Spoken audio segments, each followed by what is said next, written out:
Good morning. Happy Monday. I hope everybody is coming back from a weekend that just completely fueled them and gave them the energy, well, you, the energy to just conquer your week, and that you're feeling pumped and excited about what you get to do this Monday, and that you jumped up out of bed. So, on that note, I was just kind of thinking and praying about what I wanted to talk about today, and something that has just kind of been playing over and over in just different capacities of my life, in business, in personal, even when it comes to church, just so many different avenues of my life. The message has been about comparison and really what comparison is. And one of my partners in my coaching company, she often says, I think it was actually a Theodore Roosevelt quote, that comparison is the thief of greatness. No, actually, I'm sorry. Well, it is definitely the thief of greatness. But what she says is it's the thief of joy. And something that my pastor has said is it's the thief of destiny.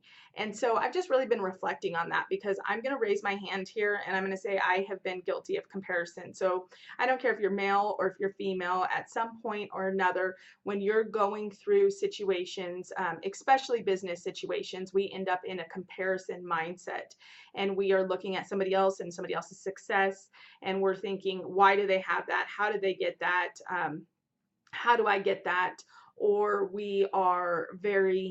um, we're very aware of someone else, and that comes into our mindset. I will again put myself in the hot seat and say I have been in past seasons of my life in a place where I didn't engage with certain people on social media because they were my competitor, right? And why would I engage with my competitor? And so I'm just really reflecting here today, as I was kind of writing some notes and reading some scripture and just doing some praying and really thinking about how I wanted to move forward in my day.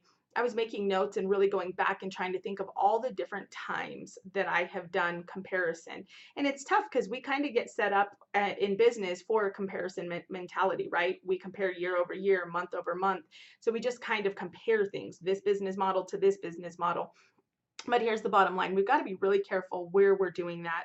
And we have to be careful about what we're feeding. Because here's the truth. When you are comparing things, nobody wins, right? Nobody wins. We might feel like we're coming out on top. Maybe our numbers are stronger. We had more closings, whatever it is. And we may feel like we won. But really, what are we feeding at that time? At that time, we're feeding our arrogance, right? And inevitably, that arrogance will catch up with us. And here's the thing. I think we need to be very intentional about what our win is, and something I'm personally passionate about in all the people that I get to lead. I am so fortunate to get to be in a seat to lead so many agents that are amazing. And one of the things that I hope that I can really pour into them is knowing their individualized success. What does your success look like? And make sure you're following that journey and not anybody else's. So I'll be really raw here and share something. My dad was the winner in all aspects of his career.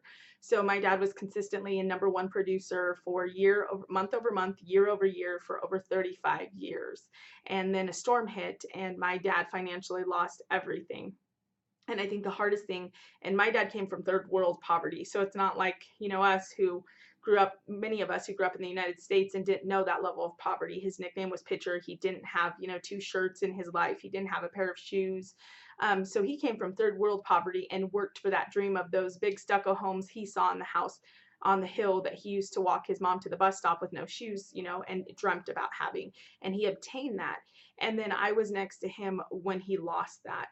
And I think one of the hardest things for him was realizing not that he had lost all the material items he had ever worked for, but what he had sacrificed to get there. And I really think one of the things with my dad, when I listen to him, that he tells me he's proud of me for, is my balance and my time with my life. And what that kind of tells me is that he has realized um, that he sacrificed so much to go after what he saw as a definition of success, but never knew his success, if that makes sense. So he knew he liked being number one. He knew he liked making money, and he knew he didn't make excuses, and he was consistent. So he did that one thing repetitively. But what my dad never sat down and did was map out his life and figure out his plan. So I really want to encourage you to do that. I took a couple notes. Just for you to really, something that hit me when I was reading is, you have a choice, and you have a choice to keep peace or to keep pace. And I want you to really think about that. How many times do you rob your own peace and your own thought process or your own time from your own family because you're scrolling or you're paying attention to what somebody else is doing and you're wondering how they did it, why they got that, or you want that, or you're just whatever it is, whatever thought triggers, or that person wronged you and now they're winning, and is that fair? Does that seem fair, right? And so you're just triggering that mindset, but what you're really doing is robbing yourself of peace.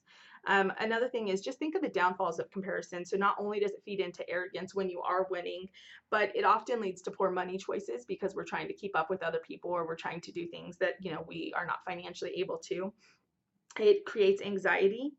And let's be really honest, it often feeds into us delighting in the misfortune of others. Again, I like to say that I'd like to think I have a really good heart. I love people. I truly have never had poor intentions for anyone. But again, if I'm going to put myself in the hot seat, there has definitely been a time or two in my life, whether it was somebody that wronged me, or there was somebody that hurt me, or it was somebody that was just a jerk, that when the carpet came out from underneath them, I thought, right? And I just want us to be really aware of that, because when we are in a comparison mindset and we're looking at other people, or we're comparing other people's, progress to our progress, or we're focused on what they're doing. Maybe we're not even comparing. Maybe we're not even saying, hey, look at, what they have in comparison to me. Maybe we're just focused on their journey. We're just watching their journey and giving our opinions on their journey and our opinions on their business and their career. That feeds into us delighting in others' misfortune, and that's the truth. I think we need to be really, really real and honest with ourselves. And you guys get to watch this. You don't have to put yourselves in the hot seat, but I highly encourage you to do so. So just remember, each and every one of us has our own purpose and our own destiny. And if we are really focused on others' journey, that's going to rob us of our purpose and our destiny. So have that mindset of abundance. I talk about this a lot. Everybody is on their own individualized success. Even in this real estate industry where there's saturated markets with realtors, there is so much opportunity to be had. And I promise you, if you just focus on you, you keep your nose down, you do what you are supposed to do, you will win, and you'll win in your own success. Another couple things that I just wanted to encourage you to do is remember to focus on progress, not perfection. If you're looking for perfection, you're going to fall short every time, and you're going to be filled with discontentment and unhappiness. Okay, so focus on on progress. If you're making progress, even 1% progress a week would mean 52% progress over the year. What would your life look like if you progressed by 52%? Come on, guys. So just focus on that. Embrace the journey, because when it's all said and done, that's what it's going to be about. It's not going to be about the award we achieved or the huge GCI month we had or the money we made. It's going to be about the journey that got us there. So embrace that. Have that mindset of gratitude.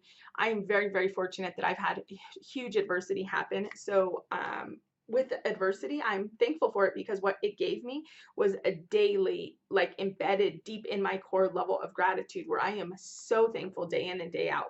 And so when you have that mindset of gratitude, it's a game changer. Another thing is, I want to encourage you to celebrate other people's wins. Yep, I do. High five them when somebody else gets a win, whether it's a listing, whether it's a sell, whether it's a new car, whatever. I don't know what it is, but celebrate other people. It might feel awkward in the beginning, especially if that person hasn't been great to you. But do it. Push yourself past your comfort zone and start training your mind to just celebrate other people and to celebrate your strengths. So I hope this helps you. I hope this spoke to somebody. I hope there's just one or two of you that are like, you know what? I have got to stop scrolling and watching what the other guy's doing. I got to stop stalking that person's business to see what I can take from them. I got to stop wondering why that person was able to be in this group, or why that person was able to get that opportunity. And I got to focus on me. I got to decide what my success is, and I got to go after it. And I'm going to keep my nose to the ground, and I'm going to do me. And I hope that helps you. And I hope you kick your butt, your work week's butt. I hope you actually kick your whole life's butt. And remember to stay in your success. All right, guys. Thanks so much. Have a killer week. Bye.